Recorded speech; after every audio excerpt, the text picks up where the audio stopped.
Chapter 1. The first thing to say is that I am not a pervert. Well, no more than anyone else. If you came to my apartment, you would be more struck by the piles of washing up in the sink than my dungeon, not least because the cost of living in the city is such that I'm lucky to have been able to find somewhere with a living room that I could rent alone within my budget. Let's just say a dungeon wasn't really an option. So, to address some of those pesky stereotypes, I am neither a doormat nor a simpleton. I don't yearn to spend my day baking while someone hunts and gathers for me, and I keep the home fires burning. Which is just as well as, apart from a decent Sunday roast, I'm a bit of a crap cook. I also don't look like Maggie Gyllenhaal in Secretary. Alas. I just happen to be, at points when the urge takes me and I have someone I trust to play with, a submissive. Not that you'd know that if you met me. It's just one facet of my personality, one of the plethora of character elements that make me, well, me. Coexisting with my love of strawberries, my compulsion to continue arguing stubbornly even when I know I'm wrong, and my tendency to heap scorn on 99% of television programs and yet become obsessive about the other 1% to a level that frightens even me. I work as a journalist on a regional newspaper.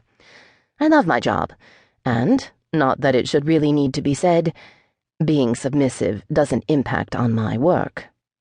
Frankly, if it did, I'd get lumbered with tea-making and picture stories about elementary school book weeks, which really is a fate worse than death. Also, newsrooms are bantery places. It's a dog-eat-dog world, and you need to give as good as you get. I do. I consider myself a feminist. I'm certainly independent, capable, in control. To some, that might seem incongruous with the choices I make sexually, the things that get me off. For a while, it seemed jarring to me.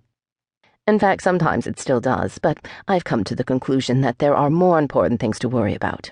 I'm a grown woman of usually sound mind. If I want to relinquish my personal control to someone I trust so that they can lead us somewhere that proves thrilling and hot for both of us, then, as long as I'm not doing it somewhere where I'm frightening small children or animals, I think that's my right. I take responsibility for my actions and choices. It has taken a while for me to get to this stage, though.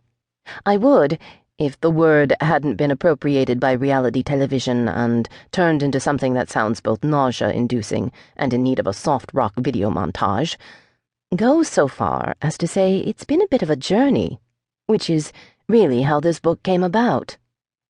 This isn't a manifesto or a how-to book, although I like to think if you're into this kind of thing and wanting to explore, you might get some ideas. It's just what happened to me, how I discovered and explored this side of myself, my experiences, my thoughts. Ask another sub their thoughts and what being submissive means to them, and you'll get a whole other different book. Looking back on it now, my submissive tendencies started young, although I wouldn't have called them that then. I just knew there were certain things that made me tingle, that I would find myself thinking about wistfully, without ever really being able to put my finger on why. Of course I was oblivious to all of that as a kid. Mostly I was just going about my business, growing up in a nice middle-class home in the home counties. I hate to bust myths here, but there's no deep-seated trauma in my past, or anything missing in my formative years that has exacerbated my love of filth now. I have no daddy issues.